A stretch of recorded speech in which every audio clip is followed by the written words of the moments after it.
भला हुआ मेरी माला टूट गई, मैं राम भजन से छूटी। भला हुआ मेरी माला टूट गई, मैं राम भजन से छूटी। मेरे सिर से टली बला, भला हुआ मेरी माला टूट गई, मैं राम भजन से छूटी। मैं राम भजन से छूटी। नमस्कार दोस्तों, परमात्मा से मैं हमेशा यही दुआ करूंगा कि आप सब हमेशा हमेशा विवेक की सीढ़ियां चढ़ते जाएं, हमेशा इतने विवेकी होते जाएं कि आपको जो मैं बता रहा हूं वो बिल्कुल सटीक समझ में भी आए और आपका पूर्ण विश्वास भी बने। तो दोस्तों, आज जिस टॉपिक पे सत्संग करेंगे, जिस वाणी पे सत्संग करेंगे, वो वाणी है बीजक की। सतगुरु कबीर साहब का जो मूल ग्रंथ है बीजक, उसमें से आज ये वाणी हम पढ़ेंगे भी और इसको समझने की कोशिश भी करेंगे कि आखिर कबीर साहब क्या समझाना चाहते थे दुनिया को और लोग गलती से क्या समझ के चले गए। तो शब्द है 112वां, और क्या कहते हैं शब्द में? झगड़ा एक बड़ो राजा राम, जो निर्वारे सो निर्वाण। तो कह रहे हैं कि एक बहुत बड़ा झगड़ा इस दुनिया में पड़ा हुआ है, और उस झगड़े को जो निर्वारे, जो उस झगड़े का निबेड़ा कर दे, वही निर्वाण पद को प्राप्त होगा, वही जन्म मरण से मुक्त होगा। तो क्या झगड़ा है? कहते हैं ब्रह्म बड़ा की जहां से आया, और वेद बड़ा की जिन उपजाया। अब समझने की कोशिश करना मेरे भाइयों, जो लोग ब्रह्म ज्ञान को ही सर्वश्रेष्ठ ज्ञान मान के बैठ गए हैं, ये उन भाइयों के लिए एक बहुत ही ज्यादा विवेक देने वाली वाणी है। इसको अच्छी तरह समझ लो आप। जो भी भाई लोग, जितने भी इस दुनिया में ब्रह्म ज्ञानी हैं, जो सोचते हैं कि ब्रह्म से बड़ा कुछ नहीं है, ब्रह्म से आगे कुछ नहीं है, दोस्तों उनके लिए ये वाणी बहुत ही ज्यादा महत्वपूर्ण है आगे बढ़ने के लिए।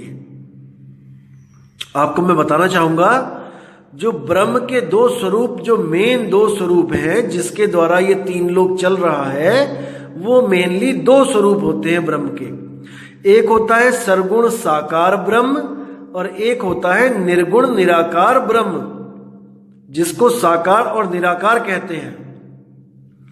अब निराकार ब्रह्म जो होता है वो लगता है कि अटल है, अविनाशी है और सनातन है।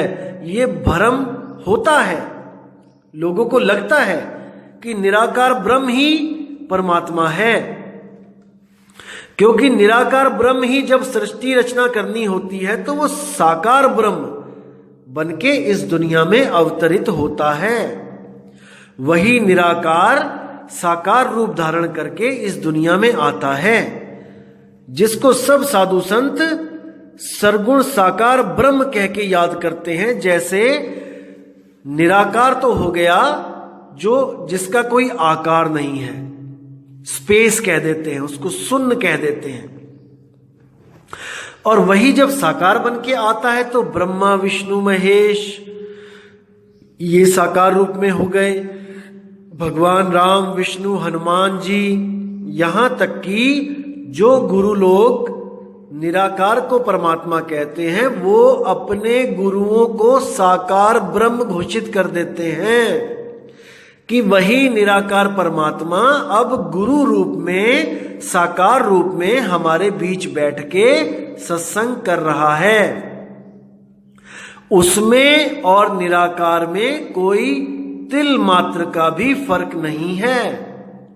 ये हमें अच्छी तरह पढ़ा दिया जाता है निर्गुण निराकारी गुरुओं के सत्संग में, और हमें यह भली भांति बता दिया जाता है कि जो साकार है वो नाशवान है, उसका नाश होगा, लेकिन वो नाश होके निराकार में विलीन हो जाएगा। इसलिए गुरु कभी मरता नहीं है, गुरु साकार रूप छोड़ के निराकार रूप में स्थित हो जाता है। इतनी बात बता के हमें निराकार की भक्ति में दृढ़ कर दिया जाता है, निराकार ब्रह्म में हमें हमारी आस्था लगवा दी जाती है।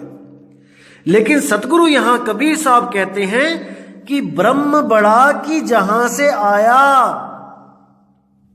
कि भाई तुम जिस ब्रह्म को पूज रहे हो ये पैदा कहां से हुआ है उसको जानो। ब्रह्म बड़ा कि जहां से आया, वेद बड़ा कि जिन उपजाया। आज सब लोग वेदों की बातें करते हैं, वेद के मंत्र में ये लिखा है, वेदों के मंत्र में ये लिखा है, इतने अध्याय के इतने मंत्र में ये लिखा है। दोस्तों, किसने बनाए वेद? किसकी शक्ति से वेद उपजे? जब तक हमें वो शक्ति के बारे में नहीं पता लगा, वेदों को पढ़ पढ़ के हम कुछ भी प्राप्त नहीं कर सकते, कुछ भी। आप वेदों को कंठस्थ कर लो, मुंह जबानी याद कर लो, तोते की तरह रट लो, लेकिन आप उसको प्राप्त नहीं कर पाओगे जिनकी वजह से वेद भी अस्तित्व में आए हैं। और वो कौन है? वो आत्मा है। आत्मा ना होती तो मन और तन वेद लिख ही ना पाते। इसको समझो। आप आज जिस मंदिर की पूजा कर रहे हो, अगर आत्मा ना होती तो वो मजदूर, वो मिस्त्री कभी भी मंदिर ना बना पाते। केवल आत्मा की वजह से जिस चीज को ये बना रहे हैं, अपनी आत्मा को ना जानने के कारण ये बनाई हुई चीजों के आगे माथा टेक रहे हैं। इतना समझो। कोई भी भगवानों की मूर्ति है, एक कारीगर जो शूद्र जाति का होता है, उस मूर्ति के छाती पे पैर रख के अपने औजारों से उस पत्थर को एक आकृति देता है। वही आत्मदेव उस मजदूर में भी है, उस कारीगर में भी है, और वो उस जड़ पत्थर को एक आकृति देता है।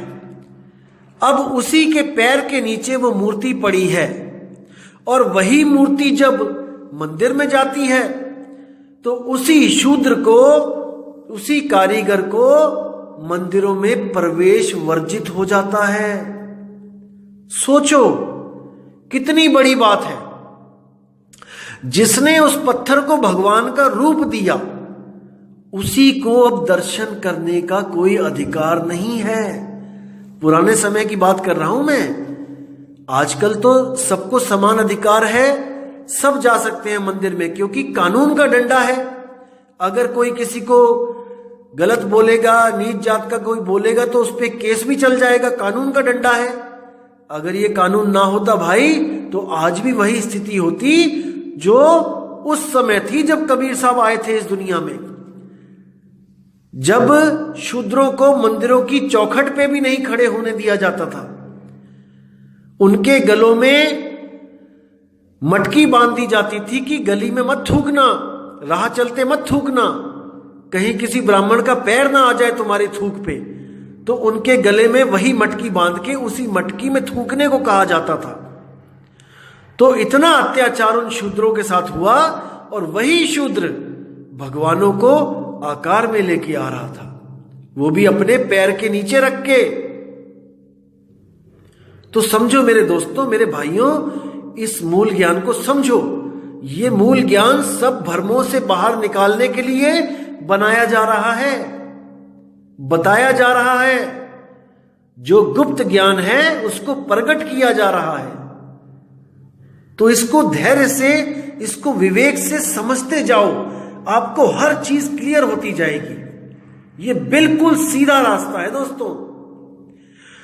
तो क्या कहते हैं, वेद बड़ा कि जिन निर्माया।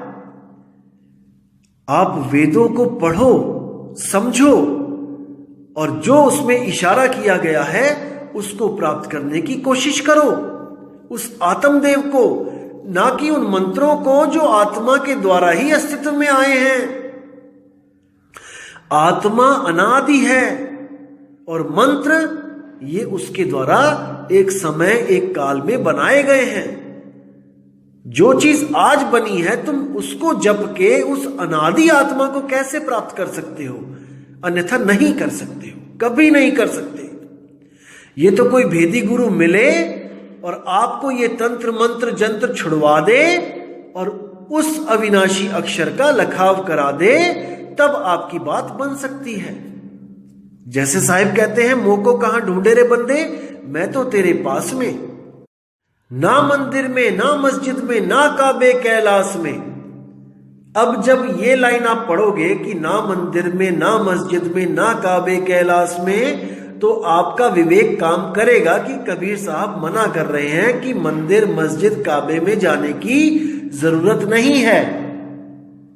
नहीं है, इतना तो विवेक आपका काम करेगा कि हां, मंदिर नहीं जाना है, मस्जिद नहीं जाना है।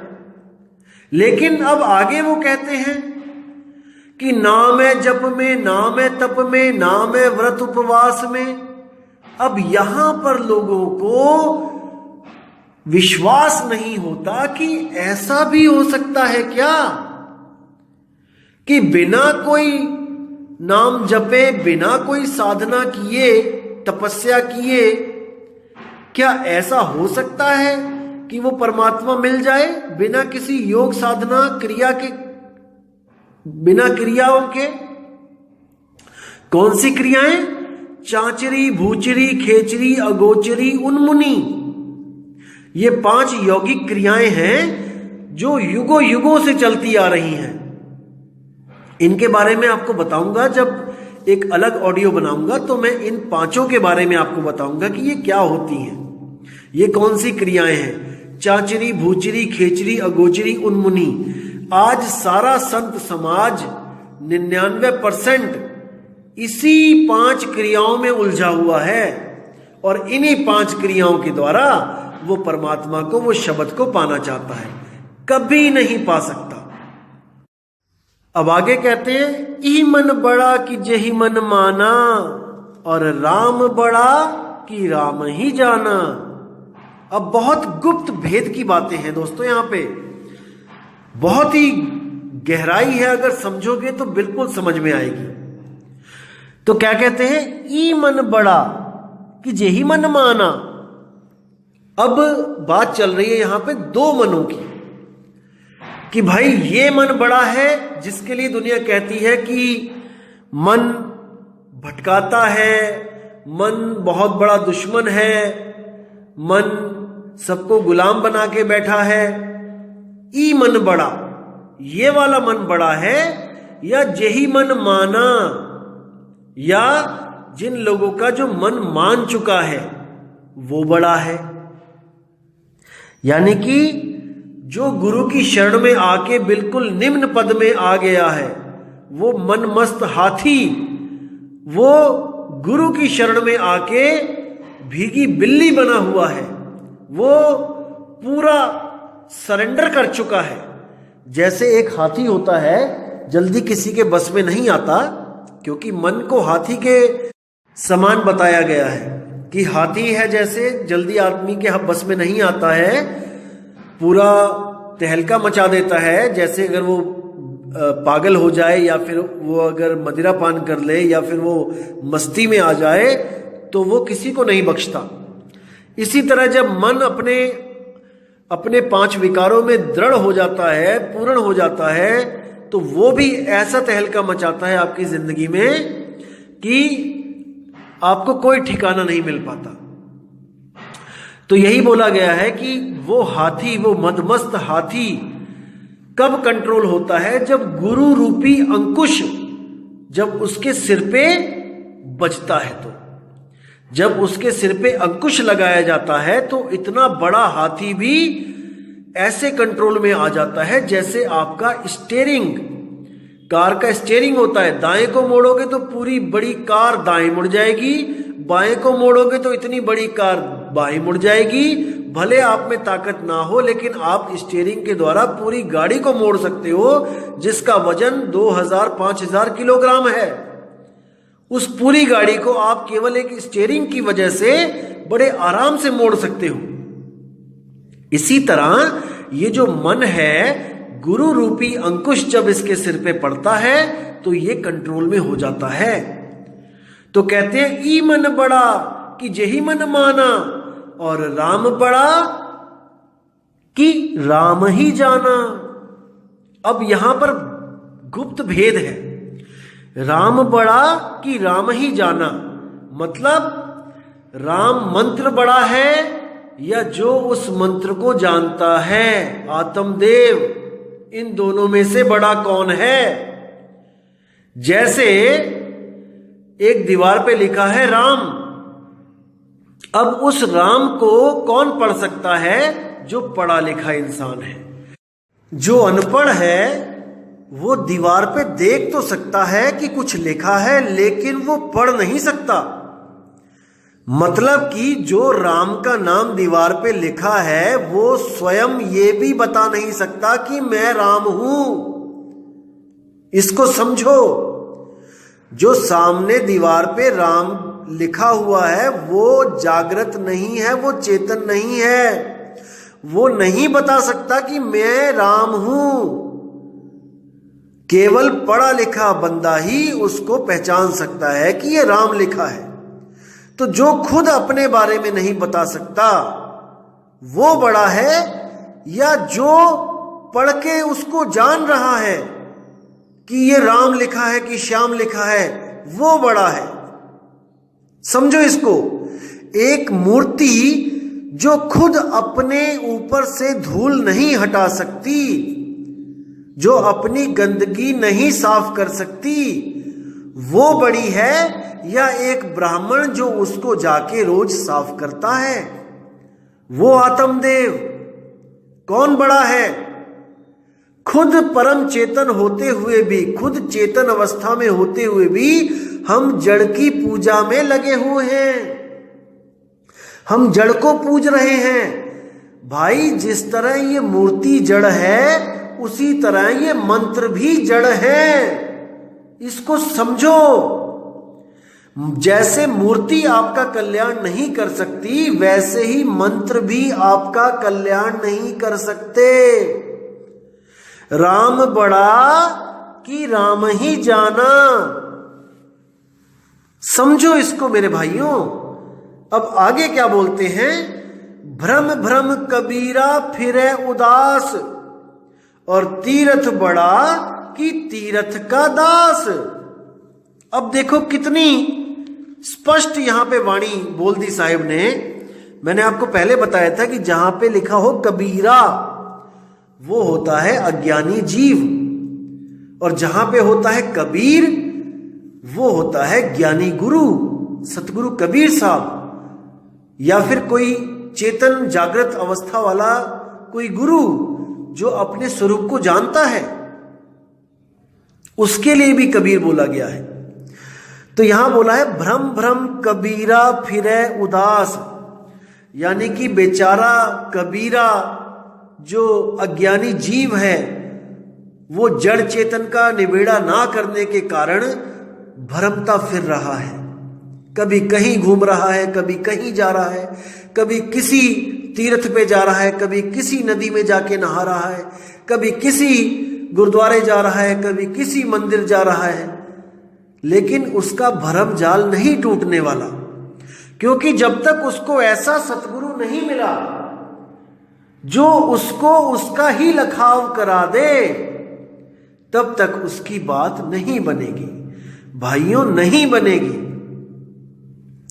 इसीलिए साहिब कहते हैं आपा खोए आपको चीन्हे तब पावे पद निर्वाणा। उसी को निर्वाण पद मिलेगा जो अपने असली निज स्वरूप को प्राप्त कर लेगा। तो यहां कहते हैं कि भ्रम भ्रम कबीरा फिरे उदास, तीर्थ बड़ा कि तीर्थ का दास। अब इस तीर्थ पे भी हम लोग बात करते हैं कि आखिर तीर्थ होता क्या है। दोस्तों, तीर्थ वो जगह होती है जहां पर किसी भगत ने, किसी ऋषि मुनि ने बैठ के तपस्या की हो, वहां पर उसने भजन बंदगी की हो, उसको कहते हैं तीर्थ। तीर्थ का मतलब है तीर और रथ। शरीर रूपी रथ को साध कर जो तीर यानी पार होने की जो कोशिश कर गए यहां पे, उन्हीं के स्थानों को तीर्थ बोला जाता है। अब हम अगर तीर्थ पे जाके हम वहां माथे टेकते हैं, हम वहां पे उनको माथा टेक के घर वापस आ जाते हैं प्रसाद लेके, तो ये बिल्कुल उस तरह होगा दोस्तों जैसे आपने अपने बच्चे को स्कूल में एडमिशन करा दिया और पिछले साल जो बच्चा फर्स्ट आया था, जिस बेंच पे वो बैठता था, जिस कुर्सी पे वो बैठता था, हमने अपने बच्चों को बोला कि बेटा स्कूल जाओ और उस कुर्सी को माथा टेक के आओ जिस कुर्सी पे बैठ के वो बच्चा फर्स्ट आया था। तो हमारे बच्चे अगर जाकर उस कुर्सी को माथा टेक के आएंगे, घर आएंगे और वो पढ़ाई नहीं करेंगे जो वो बच्चा करके फर्स्ट आया था, तो दोस्तों कभी भी हमारे बच्चे पास नहीं हो सकते, फर्स्ट नहीं आ सकते। आज वही होता जा रहा है। जहां जहां पर कोई भी साधु सिद्ध, देखो पहाड़ों की चोटियों पर गए वो कि उन्हें कोई डिस्टर्ब ना करे। भक्ति वो नीचे भी कर सकते थे, लेकिन फिर भी वो पहाड़ों की चोटियों पे जाके बैठे कि कोई आदमी वहां तक जल्दी ना पहुंचे और हमें डिस्टरबेंस ना करे, हमें मुक्ति चाहिए। चाहे कुछ भी उन्होंने किया हो, क्योंकि पूर्ण गुरु ना मिलने के कारण भले उन्होंने कोई अधूरी साधना की हो, कोई ब्रह्म की साधना की हो, लेकिन कुछ तो किया ना भाई, कुछ तो उन्होंने किया। अपने इस रथ को साधा तीर होने के लिए, पार होने के लिए, लेकिन हमने वो नहीं किया जो उन्होंने किया। हमने उनके जगह पर जहां वो बैठे थे वहां पर बड़े बड़े तीर्थ बनाकर उनको माथा टेक कर प्रसाद खाकर घर वापस आ गए और सोच रहे हैं कि हमें बहुत बड़ा पुण्य मिल गया। दोस्तों, उस कुर्सी को माथा टेकने से ज्ञान नहीं आएगा। उस कुर्सी को माथे टेकने से आपके बच्चे पास नहीं होंगे। अपने बच्चों को कहो कि वो पढ़ाई करें जो उन ऋषि मुनियों ने करी, जो उन साधु संतों महात्माओं ने करी, तब आपका तीर्थ पे जाना सफल होगा। अन्यथा आप केवल वहां पर भीड़ बढ़ा के मनोरंजन करने जा रहे हो, इससे ज्यादा आपको कोई लाभ नहीं होने वाला। तो दोस्तों, असली तीर्थ हमारे पास ही है। घट को ही तीर्थ बनाओ, इसी घट से आपको परमात्मा मिलेगा। कहीं आने जाने की जरूरत नहीं है, किसी तीर्थ पे जाके माथा रगड़ने की जरूरत नहीं है। यही देह, इसी में सब कुछ मिलेगा। बस एक भेदी गुरु मिल जाए जो आपके सारे भ्रमों को दूर करके आपको आपके ही स्वरूप का लखाव करा दे। केवल वही गुरु आपको पार कर सकता है, और वो गुरु केवल और केवल सतगुरु कबीर साहब हैं, जो आके हंसों को अपना भेद बताते हैं कि असल में मैं कौन हूं, मैं कहां पे रहता हूं, मेरा निज स्वरूप क्या है, मेरा निज स्थान क्या है, और तुझ में और मुझ में कोई फर्क नहीं है, कोई फर्क नहीं है। बस तू बंधन में है और मैं निर्बंध हूं। इसीलिए मैं सत्सुकृत हूं और तू सोहम है। जो हम हैं सो तुम हो। बस इस भेद को जानना है और अपने बंधनों को काट के आपने भी सत्य हो जाना है। आप भी सत्य स्वरूप हो जाओगे। कोई फर्क नहीं रहेगा।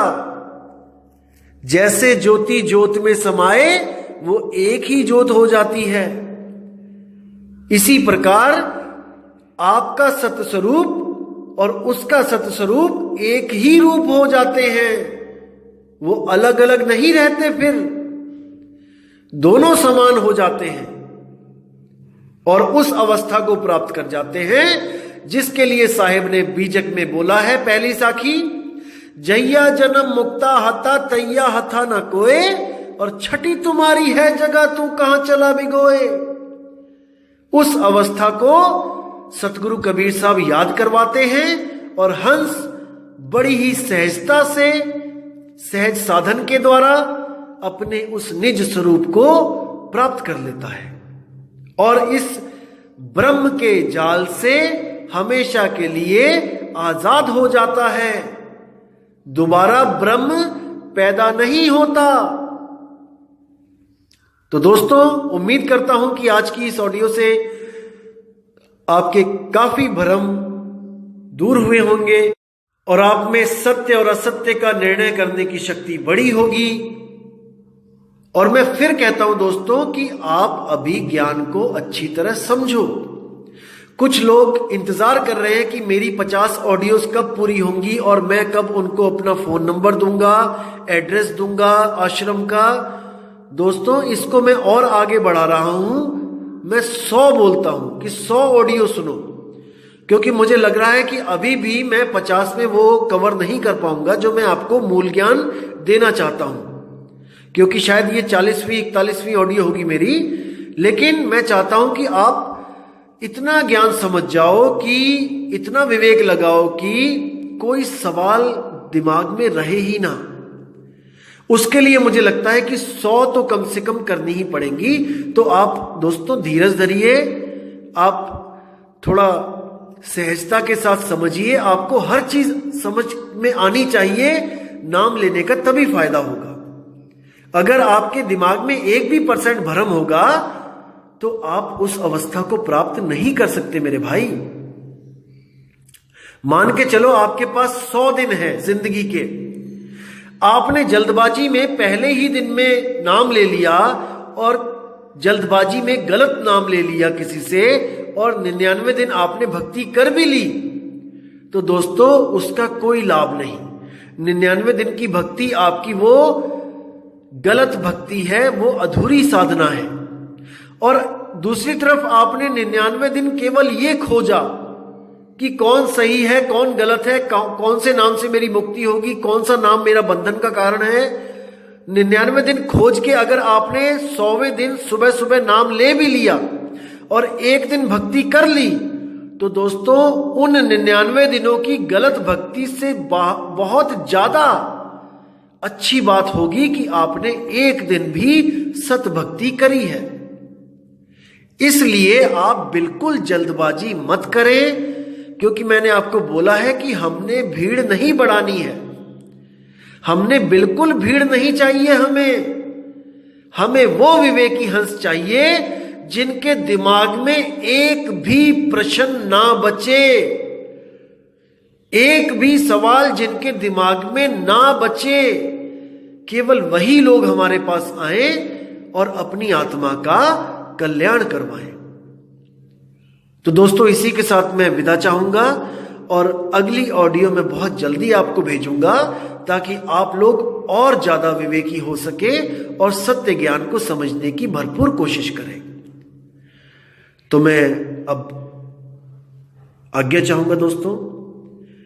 जय गुरुबंदी छोड़ वैराग साहिब, जय गुरुबंदी छोड़ मदन साहिब, जय जय बंदी छोड़ सतगुरु सत्य कबीर साहिब की सदा ही जय हो। साहिब बंदगी सतनाम।